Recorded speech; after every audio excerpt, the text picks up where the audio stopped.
주간의 삶도 하나님께서 인도하셨다가 주일 이 시간 불러주심에 감사합니다. 예배를 통한 하나님의 뜻과 인도하심과 예비하심이 있음을 기억하며 이 시간 마음의 중심을 주님께 쏟고 또 새해 먹고 승리하는 귀한 시간으로 삼아 주옵소서. 감사드립니다. 예수님의 이름으로 기도드립니다. 아멘.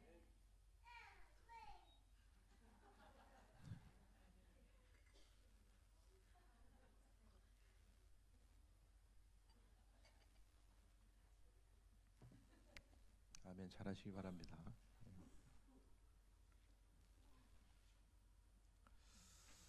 베드로후서는 초창기의 교회 공동체 가운데 심각한 문제가 생겨요. 문제가 뭐냐면 주님께서 곧 오실 줄 알았는데 주님의 재림의 시간이 점점 더 더뎌지는 거예요.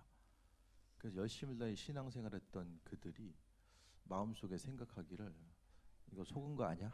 그런 생각을 하게 되고, 예수님 말씀이 곧 오신다라는 게 이게 상징적인 의미성이었나? 도무지 그것 때문에 어려움을 경험하게 됩니다. 그랬을 때에 많은 사람이 오히려 더 주님의 말씀을 묵상하고 참고 견디고 나아가는 사람들이 있었던가 하면, 그렇지 못하고 오히려 주님의 말씀을 의심하고 믿음을 버리는 사람들이 초대교회의 공동체 가운데 나타나게 됩니다. 그랬을 때에 또한 믿음으로 인해서 박해가 오른 시대가 있게 됩니다.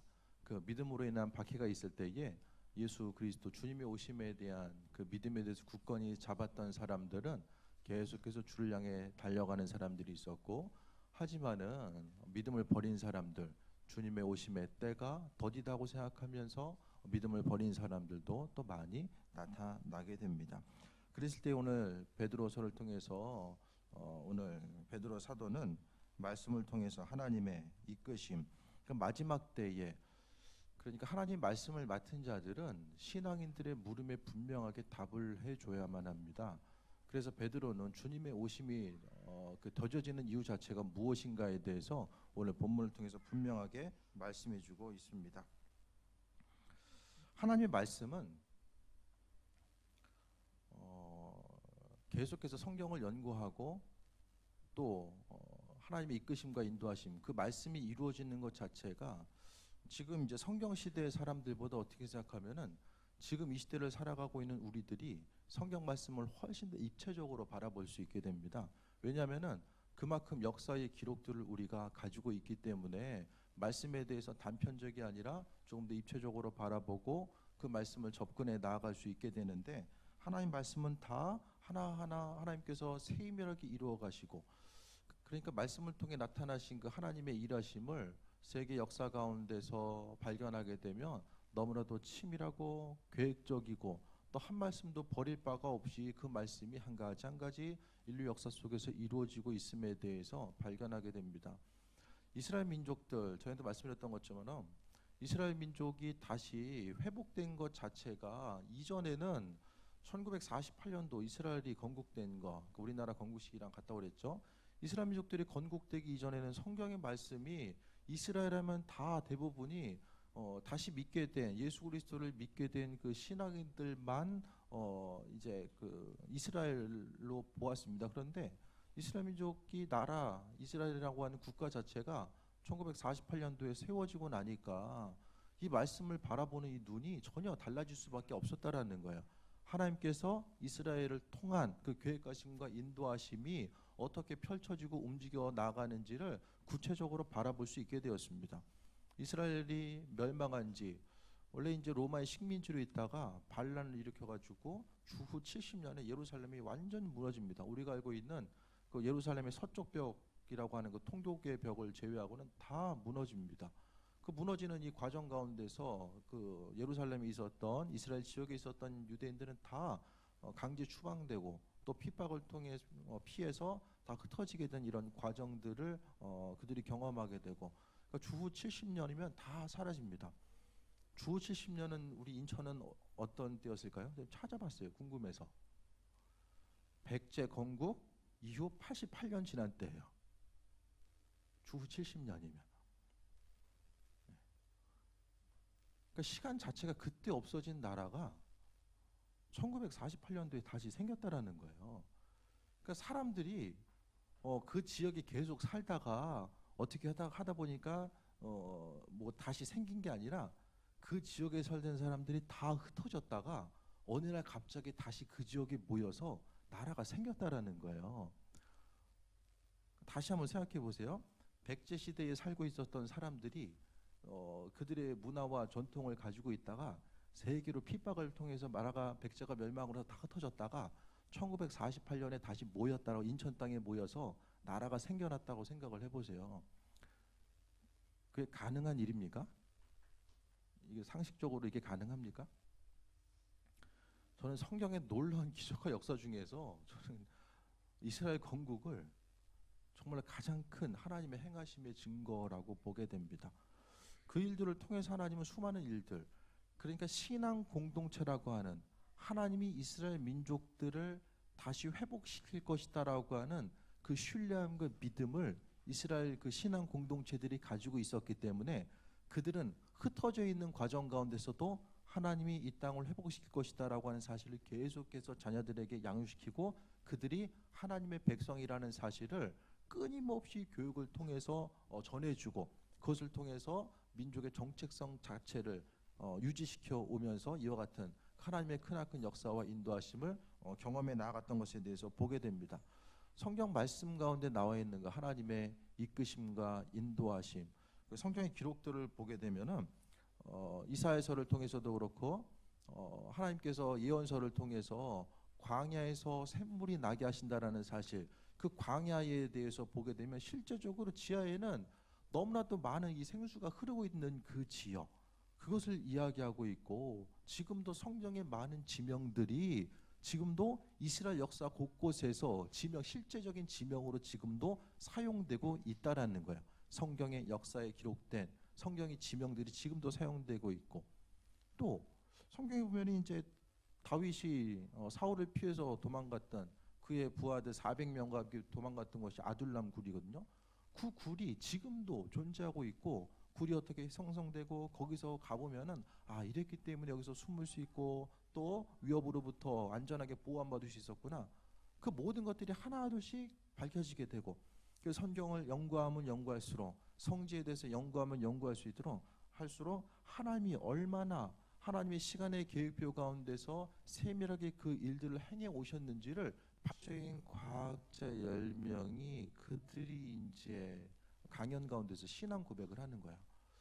그러니까 연구하면 연구할수록 하나님이 행하신 모든 것들, 사람들이 이성적으로 검증된 그것만을 믿으려고 하는 것 자체가 얼마나 어리석은 일인가에 대해서 실제적으로 그런 그들의 입술의 고백을 통해서 하나님의 창조적인 능력, 그 창조하심이 얼마나 존귀한 것인지에 대해서 고백하는 내용들을 점점 더 자주 접하게 됩니다. 믿는 우리들의 삶의 전 가운데 하나님의 일하심 자체, 성경을 통해서 하나님께서 분명하게 이 땅에 다시 오신다라고 말씀하셨는데 그 약속이 더디다라는 것에 대해서 많은 부분 또 마음에 어려움을 가지고 있는 이들이 있었지만 하지만 하나님께서는 분명히 하나님이 가지고 있는 그 시간표 가운데서 그분의 뜻을 이루어 가시고 인도하신다라는 사실을 분명하게 발견하게 됩니다. 마지막 때 주님 오심의 때에 대해서 오늘 3절부터 봅니다. 먼저 이것을 알지니 말세에 조롱하는 자들이 와서 자기의 정욕을 따라 행하며 조롱하여 4절에 이르되 주께서 강림하신다는 약속이 어디 있느냐 조상들이 잔 후로부터 만물이 처음 창조될 때와 같이 그냥 있다 하니 사람들이 주님이 다시 오신다라고 하니까 예수님 제자들 당시에서도 보면 주께서 강림하신다는 약속이 어디 있느냐 만물이 처음에 있을 때부터 그냥 그대로 있지 않냐 그렇게 이제 이야기합니다. 그런 것은 5절에 보게 되면은 하늘이 예적부터 있는 것과 땅이 물에서 나와 물로 성립된 것도 하나님의 말씀으로 된 것을 그들이 일부러 잊으려 함이로다. 하나님 말씀으로 세상을 창조하신 것조차 그들은 잊으려 한다라고 말씀하고 있습니다. 그래서 6절 보면 그때 세상은 물로 넘침으로 멸망하였을 때 노아의 홍수 때를 이야기하는 거예요. 그러면서 7절에 이제 하늘과 땅은 그 동일한 말씀으로 불사르기 위하여 보호하신 바 되어 경건하지 아니한 사람들의 심판과 멸망의 날까지 보존하여 두신 것이니라. 하나님께서 분명하게 그 베드로의 서신을 통해서도 보게 되고 계시록의 서신 통해서도 보게 되면 그러니까 마지막 때에 또 심판의 때에 대해서 주는 사인은 이 불로 인한 심판 자체를 분명하게 또 말씀하고 있습니다. 그러면서 8절부터는 재림의 지체 이유 자체가 말씀되고 있어요. 그러니까 주님께서 더디 오신다라고 생각하는 그때 왜 더디 오시는가에 대해서 베드로 사도는 8절과 9절을 통해서 분명하고도 정확하게 언급하고 있습니다. 사랑하는 자들아, 주께는 하루가 천년 같고 천년이 하루 같다는 이 한 가지를 잊지 말라. 9절에 주의 약속은 어떤 이들이 더디다고 생각하는 것 같이 더딘 것이 아니라 오직 주께서는 너희에 대해서 오래 참으사 아무도 멸망하지 아니하고 회개하게 이르기를 원하시느니라 라고 말씀합니다. 이것이 바로 아버지의 마음입니다. 한 영혼이라도 더 구원하길 원하시는 아버지의 마음과 인도하심과 그 예비하심을 우리가 말씀을 통해서 발견하게 됩니다. 회개라는 게 뭐죠? 그리스도께서 주인 되심에 대해서 고백하고 믿음으로 살아가는 것 자체가 바로 회개의 모습임을 말씀하고 있습니다. 그러니까 사람이 사람을 바라보는 것보다 하나님께서 그분의 백성, 하나님의 백성을 바라보고 이 살아가는 것 자체가 얼마나 하나님께서 귀하게 여기시는가, 한 영혼 한 영혼을 향한 하나님의 계획하심과 인도하심이 얼마나 중요한 것인가를 우리가 말씀을 통해서도 보게 됩니다. 그래서 하나님의 약속, 우리 한 사람 한 사람이 복음으로 살아가고 또 한 영혼 한 영혼에게 말씀 전하고자 하는 그 귀한 사명 감당하고자 하는 것을 통해서 하나님의 때와 시간 자체가 또 당겨지기도 하고 또 미뤄지기도 하는 것. 근데 우리가 이성적인 방법으로 생각하면 또 이 말씀 또한 잘 이해가 안 돼요. 왜냐하면은 시간이 가면 갈수록 문제들이 발생합니다. 이슬람 국가는 아이들을 많이 낳아요. 그리고 그 정치와 경제가 모든 신정으로 통합되어 있기 때문에 이슬람은 떠나서는 그들이 이제 자연스럽게 종교의 자유가 있는 게 아니거든요. 그렇게 하다 보니까 점점 더 믿는 사람보다는 믿지 않은 사람들의 숫자가 많아지게 되는 이런 좀 아이러니한 현상들이 나타나게 되고, 또 선진국으로 갈수록 또 삶에 있어서의 어떤 만족감과 기쁨, 신앙 자체를 어떤 구속의 요소로 생각하고 스스로의 만족감을 위해서 믿음을 버리고자 하는 현상들. 하지만 또 한 곳에서는 하나님께서 한 영혼이라도 구원하기 위해서 이슬람권에 있어서 또 정말 아이러니한 것은 그렇지만은 하나님께서 기독교 증가 인구 1위를 가장 극한 이슬람 국가인 이란으로 하나님께서 만들어 놓으시고, 지금도 또 아프리카를 통해서 중동 지역을 통해서 수많은 사람들을 구원하시고, 여러 가지 우리가 세계 역사를 통해 보게 되면 하나님은 한 영혼이라도 구원하고자 행하시고, 사단은 또 한 영혼이라도 놓지 않기 위해서 계속해서 발버둥치는 때가 바로 지금의 모습입니다. 성경의 말씀 한 구절 한 구절을 봤을 때에 말씀을 연구하고 공부하고 또 그 말씀을 묵상하면서 봤을 때에 하나님께서는 말씀 한 구절 한 구절 한 글자라도 흘림이 없이 또 중요하지 않은 글자가 없다라는 것을 생각했을 때에 하나님께서 행하실 그 수많은 일들 또 앞으로 행하실 것에 대해서 바라보면 기대함이 생기고 또 소망함이 생기고 때로는 두려움이 생기는 이 여러 가지 마음들이 교차되게 됩니다. 그러면서 마지막 때를 살아가는 우리들이 주님이 언제 오실지 모르지만은 중요한 것은 어제보다는 오늘이 주님이 오신다라는 것은 모든 사람들이 만나게 될 심판의 때를 이야기하고, 죽음의 개별적인 죽음의 때는 우리가 하나님 앞에 언젠가는 만나게 될 순간순간들을 이야기합니다. 그러면서 11절부터는 성도들이 마지막 때에 또 주님 오심에 대해서 준비하고 바라보면서 또 점검해야 될 이런 부분들을 이야기합니다. 재림시의 성도의 자세와 또 행할 바가 무엇인지를 말씀해주고 있습니다. 11절 봅니다. 이 모든 것이 이렇게 풀어지리라. 너희가 어떠한 사람이 되어야 마땅하냐? 거룩한 행실과 경건함으로. 마지막 때를 살아가는 성도들에게 가장 중요한 것은 거룩한 행실과 경건함입니다. 거룩한 행실과 경건함은 죄로부터 구별됨이죠.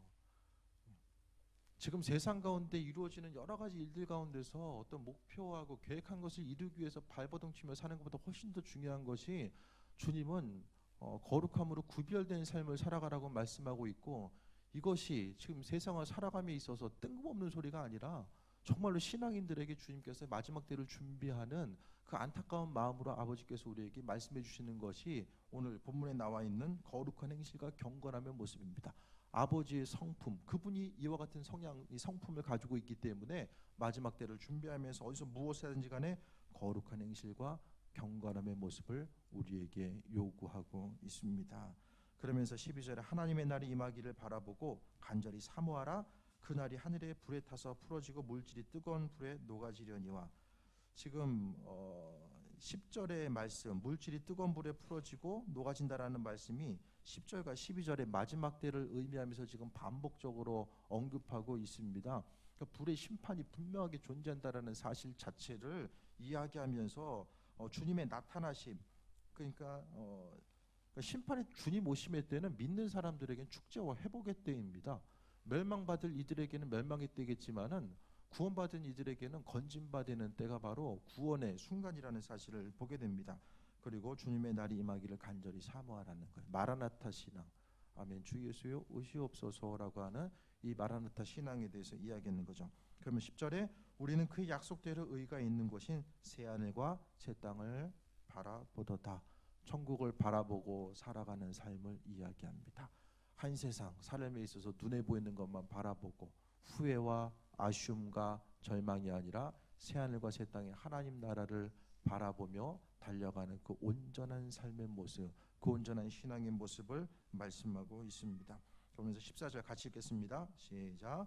그러므로 살아가는 자들아 너희가 이것을 바라보나니 주 앞에서 점도 없고 흠도 없이 평강 가운데서 나타나기를 힘쓰라. 죄 가운데서 구별되고 또 존재에게 쓰임받는 삶, 그 부분에 대해서 말씀하고 있습니다. 그러니까 인생 가운데 점검해야 될 것은 항상 신앙인들은 죄와의 싸움, 경건한 삶의 모습에 대해서 주님께서 원하셨기 때문에 이와 같이 마지막 때를 준비하는 삶의 핵심은 바로 죄로부터의 구별됨이 있다라는 것에 대해서 이야기합니다. 16절 봅니다. 15절 또 우리 주의 오래 참으심이 구원이 될 줄로 여기라. 우리가 사랑하는 형제 바울도 그 받은 지혜대로 너에게 이같이 썼고. 주님의 행하심 자체가 무엇일까에 대해서 잘 모르고 또 기다림이 길어진다라고 할지라도 오래 참고 견디라고 분명히 말씀하고 있고, 16절에 그 모든 편지에도 이런 일에 관하여 말하였으되 그 중에 알기 어려운 것이 더러 있으니 무식한 자들과 굳세지 못한 자들이 다른 성경과 같이 그것도 억지로 풀려다가 스스로 멸망에 이르느니라. 이단의 특징은 말씀을 잘못 푸는 거죠. 자신이 원하는 대로 말씀 풀다가 결국에 다 망한다. 마지막 때에 대해서 분명하게 찝어주고 있습니다. 그러면서 17절에 그러므로 사랑하는 자들아 너희가 이것을 미리 알았은즉 무업한 자들의 미혹이 이끌려 너희가 굳센 데서 떨어질까 삼가라. 지금도 수많은 교회 공동체들이 이 말씀에 잘못된 말씀에 미혹을 받아서 무너지고 신앙 공동체로부터 떨어져 나가고 또 파멸과 멸망의 길로 들어서는 수많은 예들이 지금 이 땅에 펼쳐지게 되고, 또 주님 오심의 때 가장 강력한 증거 중에 하나가 이단의 미혹이 그 어느 때보다 극성해지는 때인데, 한국 교회의 역사, 세계 교회 역사 가운데서 지금처럼 이단이 극성을 부린 때가 있었는가? 그것을 통해서도 우리가 시대를 분별하게 됩니다. 18절에 오직 우리 주 구주 예수 그리스도의 은혜와 그를 아는 지식에까지 자라가라. 하나님의 은혜와 그를 아는 지식, 하나님 말씀을 통해서 우리에게 허락하신 그 풍성한 은혜와 기대하심과 우리를 향하신 기대하심과 인도하심과 그 예비하심 자체를 바라볼 것에 대해서 말씀하고 있습니다. 성찬식 때문에 조금 빨리 좀 말씀을 드렸는데요.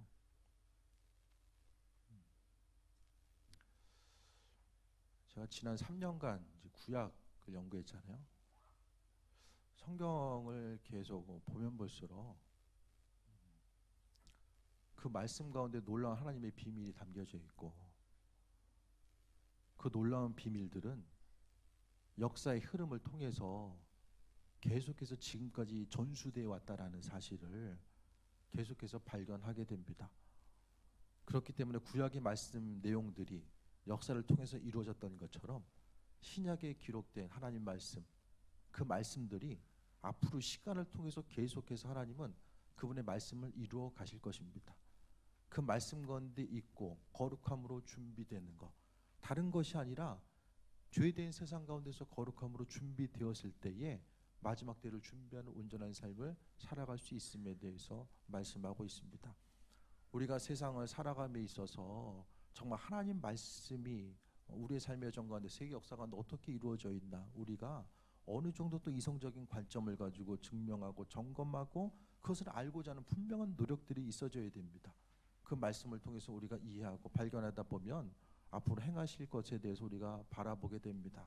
하나님 말씀 한 구절 한 구절은 무조건 하나님께서 믿으라는 것이 아니라 하나님은 그분의 이끄심과 인도하심을 우리에게 비춰주기 위해서 하나님의 살아계신가 말씀이 지금도 역사한다라는 사실에 대해서 깨달을 수 있도록 인류 역사 가운데 하나하나 세밀하게 일하시고 인도해 오셨습니다.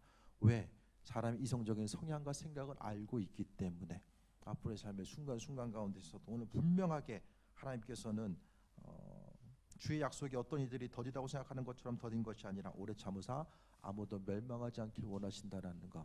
하지만 주님의 때는 기한이 정해져 있다는 사실에 대해서 다시 한번 기억하며 하나님 예비하심과 인도하심 바라보는 또 귀한 삶, 마지막 때를 준비하는 귀한 삶, 깨어있는 삶으로 나아갈 수 있게 되길 축원드립니다. 기도하겠습니다. 주님의 도우심에 감사드립니다. 오늘 말씀을 통해서 주님의 임하심과 또 이 땅 임재하실 때가 있음을 말씀하셨고 마지막 때가 반드시 임하게 된다는 사실을 우리에게 허락해 주셨습니다.